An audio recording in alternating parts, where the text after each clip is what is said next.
Hello everyone, তো পুজো তো চলেই এলো। তো আমাকে যারা যারা দিয়েছে সেটা তোমাদের না আরেকটা ব্লগেই দেখাবো, কিন্তু এই ব্লগে দেখা আমি তার জন্য কি কি কিনলাম। তো চলো কথা না বাড়িয়ে শুরু করি। ফার্স্টেই দেখাচ্ছি আমার মার জন্য আমি কি কিনলাম।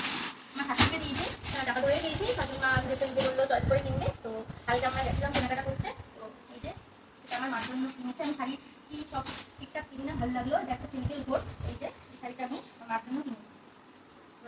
এবার দেখাবো আমাদের বাড়ির আমার দিদির মেয়ের জন্য আমি এটা কিনেছি। আমার দিদির মেয়ে আগের দিন একটা ব্লগে দেখালাম ফুটার জন্য আমি এটা কিনেছি। আর আরেকটা কিনেছি আমার দাদার মেয়ের জন্য।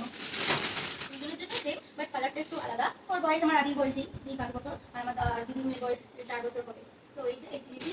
আর কিনেছি আমার আরেক দিদির ছেলের জন্য কিনেছি। এই যে একটা প্যান্ট কিনেছি। এটা হচ্ছে ওর জন্য এই যে জামা কিনেছি, জামা আর প্যান্ট। আর আমার বাড়ির নতুন সদস্য, তো যেহেতু অনেকেই দেরি আমি ভাবলাম তার জন্য ওর জন্য একটা বড়কে কিনলাম। আমার দাদার ছেলে হয়েছে, ওর জন্য হয়েছে বলতে কি 6 মাস হতেই গেল, তো 1 বছর বলে কিনেছি। এই যে জিন্সের প্যান্ট ছোট্ট একটা পেয়েছি, জিন্সের প্যান্ট। তো এই জিন্সের প্যান্ট কিনেছি। আর এর বাদে কিনেছি এই একটা টুপিওয়ালা টি শার্ট।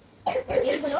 আরও আরেকটা ব্লগে তো দেখাবো দিনের বাড়ি গেছিলাম, ওদের বাড়ি কার জন্য কী কী। আর এই দুটো আমি কিনেছি, আমারও পছন্দ হয়েছে। দুটো চুড়িদারের কেস আমি আমার জন্য কিনেছি। এখন বানাবো না, পুজোর পরে বানাবো, কারণ এখন ভালো বানিয়ে দেবেও না আর এখন বানাবেও না। আর এটা আরেকটা চুড়িদারের আমার এত ভালো লাগছিল, ঝুলানো ছিল। তো এই যে আমি এই যে কিনেছি। তো এবার আমার তো পুজোর শপিং আমি তোমাদের দেখালাম। যদি আমার ভিডিওটা ভালো লেগে থাকে প্লিজ একটা সাবস্ক্রাইব করে দিও। Bye bye.